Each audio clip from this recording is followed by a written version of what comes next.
To the new Yankee workshop. Today we're going to build an English server. You know, a long, narrow table with a couple drawers that you would use as a buffet in a dining room. Now first we'll take you to our favorite antique shop in Cambridge, Massachusetts, where we found an antique. And then we'll come back here and build our version of the English server.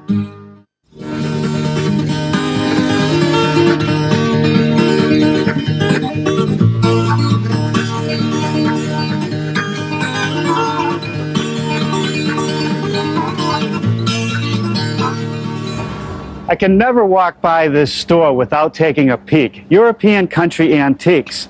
Looks like ladders are the special of the day. Look at this one, kind of crude and rough. And here, a lidded bench, a bit like the croquet bench that I built, except this is meant to be used indoors. Now the owner, Ed Stewart, likes to bring in things with the original finish if he can, like this ladder. And look at this work table. It has the original paint, just worn away at the corners. Looks great. Now in the window, he has a pine hutch on this side, and over on the other side, looks like a French piece with paneled doors. And look at this, a wooden bird cage. Hi, Ed. Hey, Noam.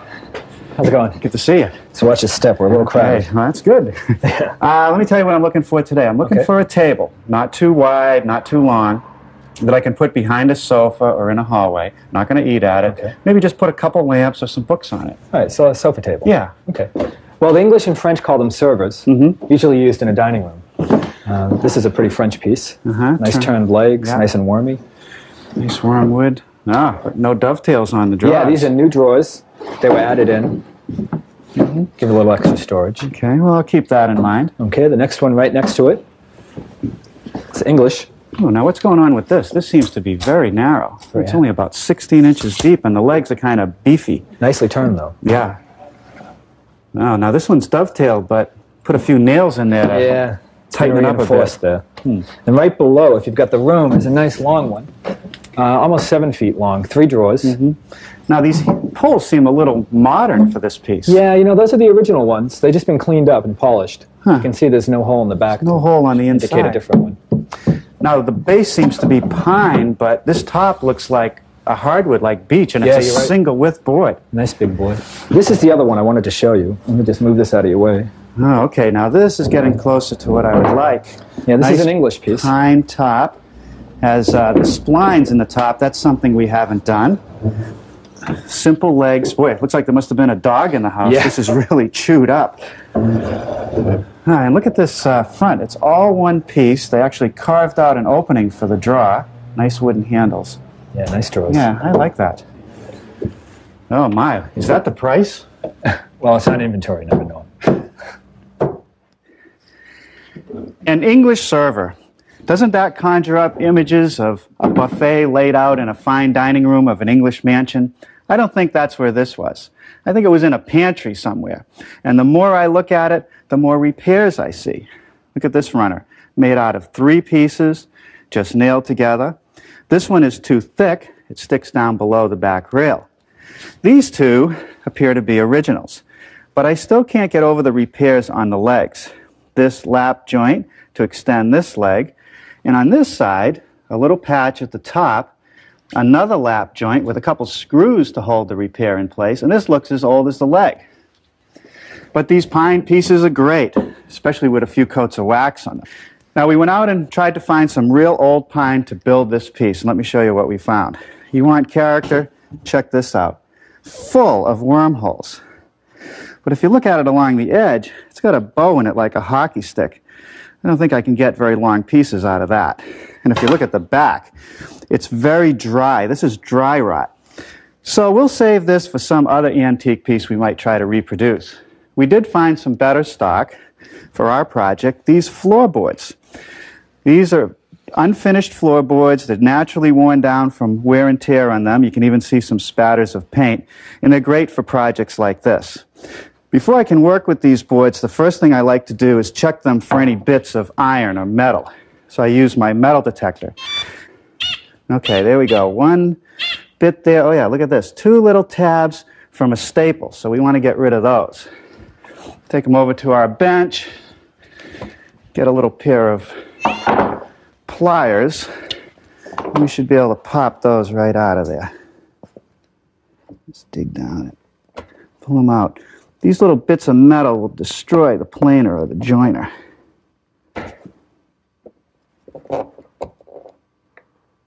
There we go. Let's check it again. All right. Now another thing that will damage your planer or your joiner is any grit that happens to be in these boards. So I found it a good practice to take a belt sander with some 60 grit paper and just sand it down. But before we use any power tools, let's take a moment to talk about shop safety. Be sure to read, understand, and follow all the safety rules that come with your power tools. Knowing how to use your power tools properly will greatly reduce the risk of personal injury. And remember this, there is no more important safety rule than to wear these safety glasses.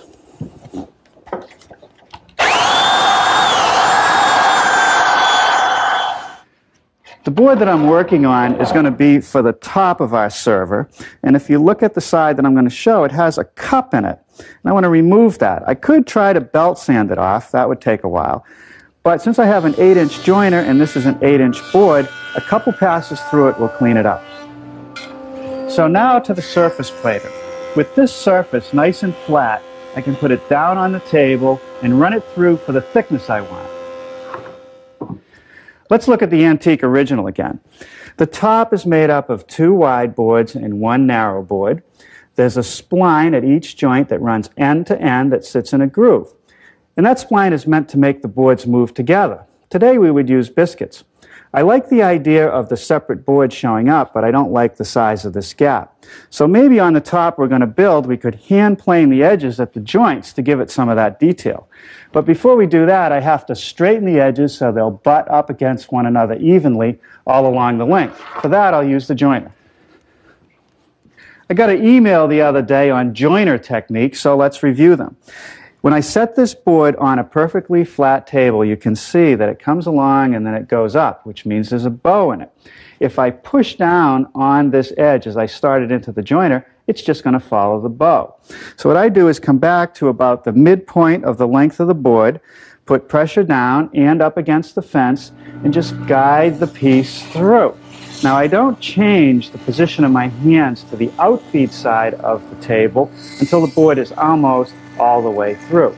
It usually takes a couple passes to straighten the edge.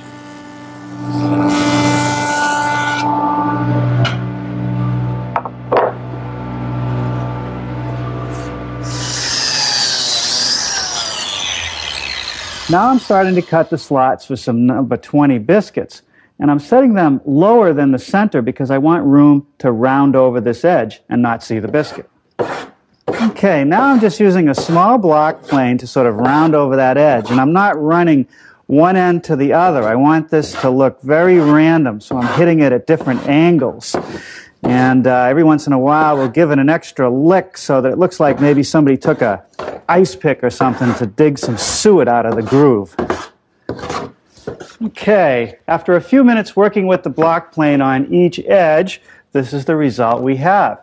Now, it's not nearly as distressed as the antique original, but we're getting there. Now it's time to glue it up. All right, I've rolled some glue on the edges. I've put glue in the biscuit slots. Put it all together, clamp it, and set it aside.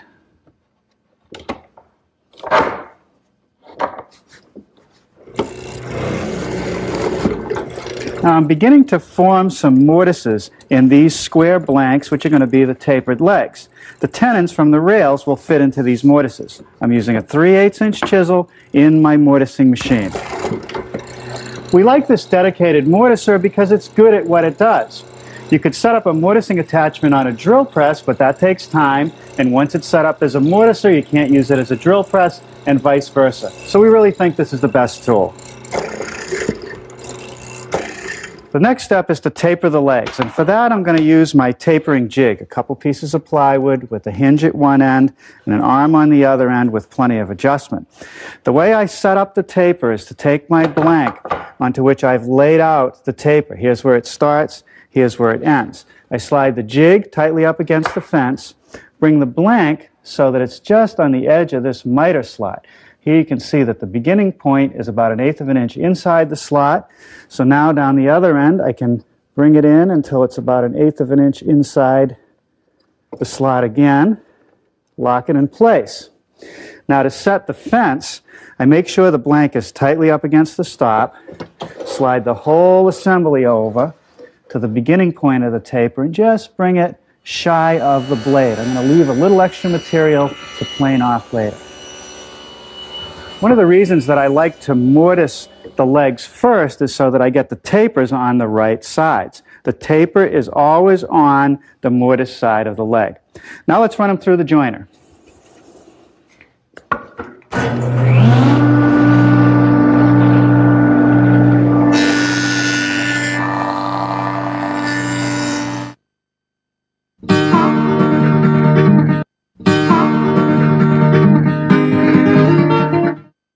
Let's look at the antique original again. This front rail is made from one piece into which the drawer openings were cut.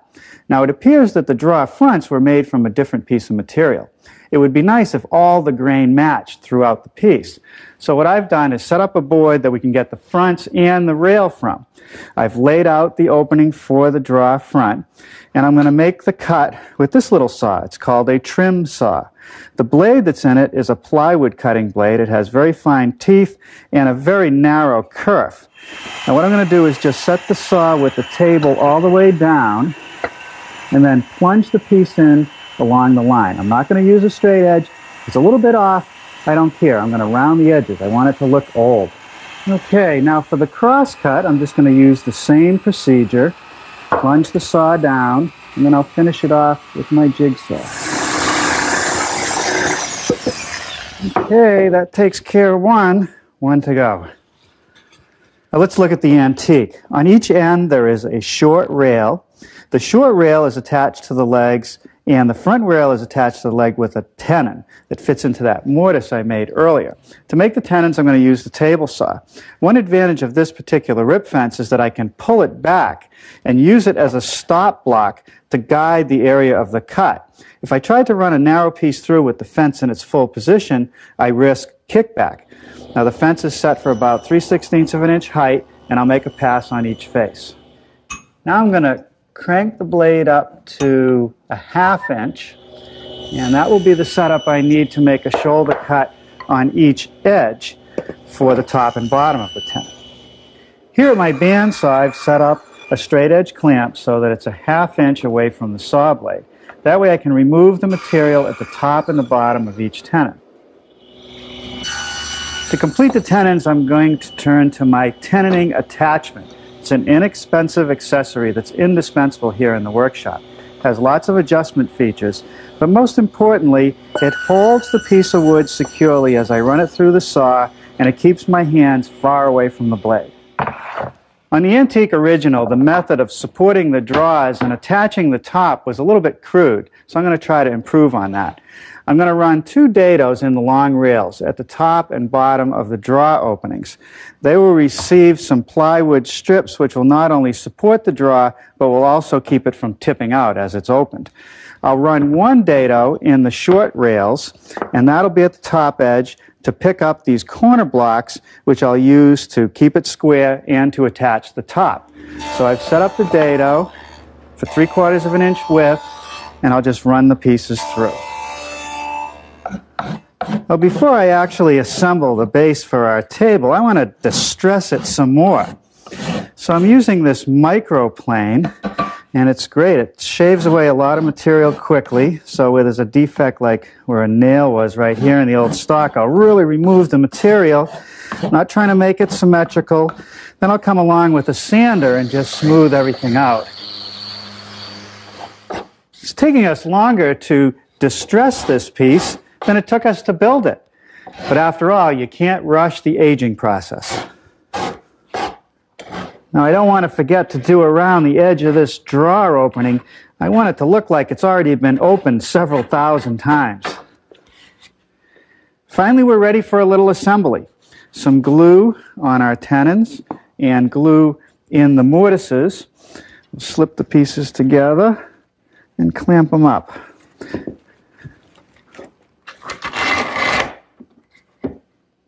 Okay, now I can take this long assembly and drop it onto the short pieces, which I've already attached to the back, and then we'll clamp that up.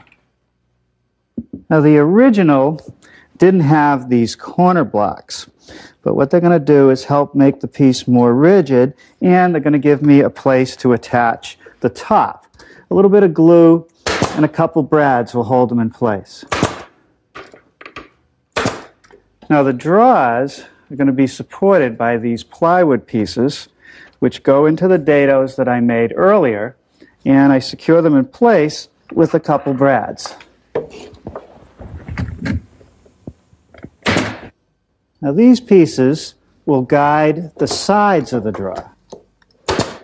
These upper guides will keep the drawer from tipping when it's extended. Okay, well that does it for today. Tomorrow we'll attach the top, make some drawers, and then spend some time in the finishing room. This is a good project. Well, good morning. I got here early today, removed the clamps from the base, and made one of the drawers. Now the drawer front is the piece that I cut out of the rail earlier. I milled up some 5/8 inch thick pine and dovetailed the joint from the front to the side, and just a dado joint in the back with a plywood bottom. Now I started by taking the 4 pieces, the front and the side and back, and put a 1/4 inch groove along the bottom edge for that plywood bottom.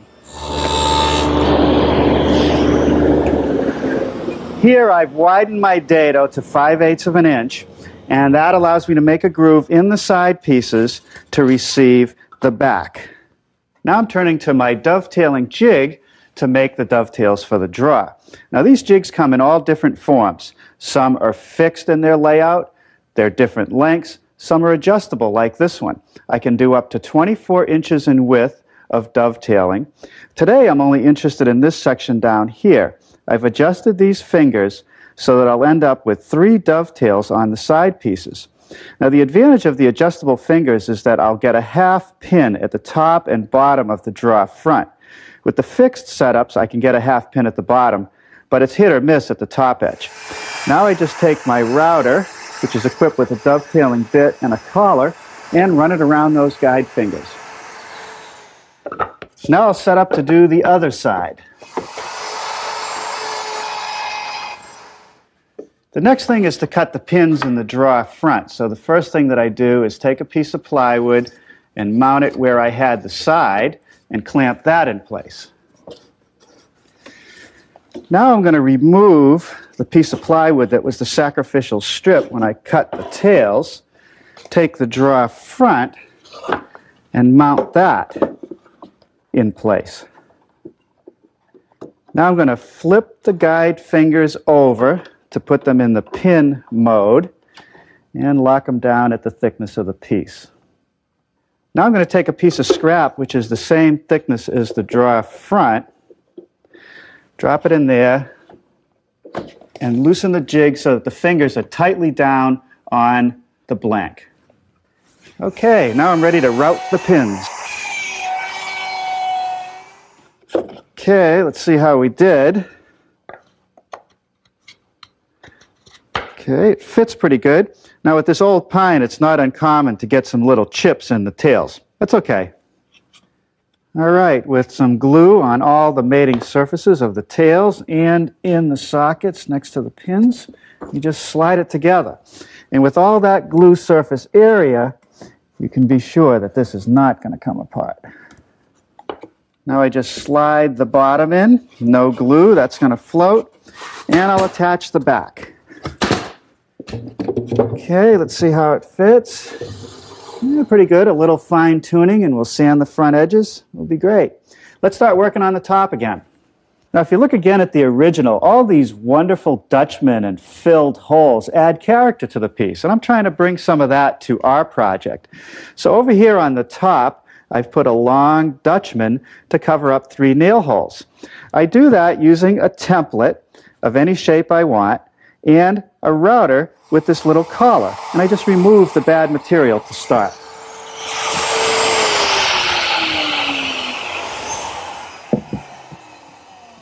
Okay, now that's all cleaned out, so I can remove my template, which is just held in place with some double stick tape, and then attach it to this scrap piece of wood out of which I'll cut the patch. Now all I have to do to adjust my router is remove the outer collar, just pops off, and then I run this small collar around the edge of the template. Now you can buy this accessory for your router. It's called an inlay kit.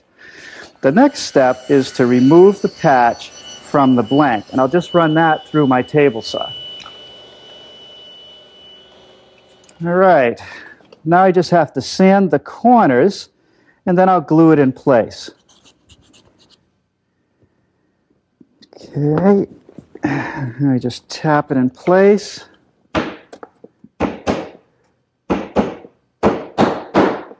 And then we'll sand it smooth. The next step is to fill in some of these nail holes. Something we normally don't recommend until after the finish has been applied, but in this case I really want these to show. This is a two-part filler, has a hardener and a base, and you just lay it in here. It'll dry fairly quickly, and then we'll grind it down so that it's smooth. And it'll dry lightly, so they're going to show, and that's what I want. We've used a variety of methods in trying to finish this old pine over the years. We've made our own stain, we've stained the piece first and then put polyurethane on, but this product seems to work the best. It's a combination stain polyurethane. I'll put on 3 coats with a light sanding between each coat. That'll give the piece plenty of protection, and it really brings out the beauty of this pine. After this has had a chance to dry thoroughly, I'll give it several coats of a good quality furniture wax. This is a good project, and it doesn't belong in a pantry.